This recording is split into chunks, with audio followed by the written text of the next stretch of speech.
حضرت محمد صلی اللہ علیہ وسلم نے اشارہ فرمایا، حضرت آدم علیہ السلام پہلے دنیا میں کوئی انسان موجود نہ تھا۔ اللہ تعالیٰ نے اپنی قدر اس کے حضرت آدم علیہ السلام کو بے ماں بے باپ کے پیدا کیے تھے۔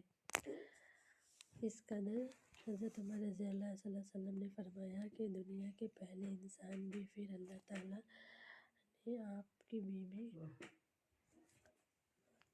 حضرت خدیجہ رضی اللہ عنہ کو پیدا کیا اور حکم دیا کہ تم دونوں جنت میں جاؤ۔ حضرت عمر رضی اللہ صلی اللہ علیہ وسلم نے اشارہ فرمایا، حکم دیا کہ ایک زمانے تک آپ اور آپ کی بیوی جنت میں رہے گی۔ حضرت عمر رضی اللہ صلی اللہ علیہ وسلم نے اشارہ فرمایا،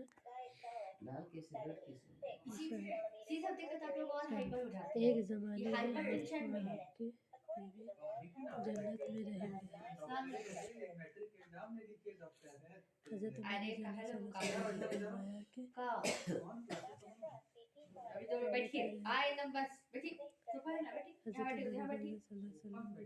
ایک زمانے تک آپ اور آپ کی بیوی جنت میں رہیں گے، پھر حکم دیا زمین پر آنا ہو۔ یہاں آنے کے بعد حضرت عمر رضی اللہ صلی اللہ علیہ وسلم نے فرمایا، بیٹا اور بیٹی پیدا ہونا شروع ہو گئی۔ جب اولاد کی تقدیر بہت زیادہ ہوئی تو حضرت عمر رضی اللہ صلی اللہ علیہ وسلم نے بسایا، پھر اللہ تعالیٰ نے آپ کی ان اولاد کو بہت سے بیٹے اور بیٹی بھی دی ہو گئی۔ جب والدہ اولاد کی بہت زیادہ، حضرت آدم علیہ السلام ان کو کئی جگہوں پہ بسایا، پھر اللہ تعالیٰ نے آپ ان کی اولاد کو بہت سے بیٹا بیٹی دی۔ اس طرح زمین پر آپ کی چادر کی طرف انسان کی طرح ہوئے۔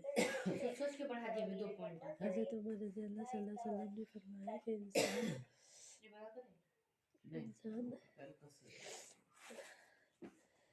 بیٹا دیے، جس طرح انسان کی اولاد پل گئے۔ دنیا بھر سارے آپ ہی کے اولاد ہیں، آپ سب کے باپ ہیں، مگر آپ کا کوئی باپ نہیں۔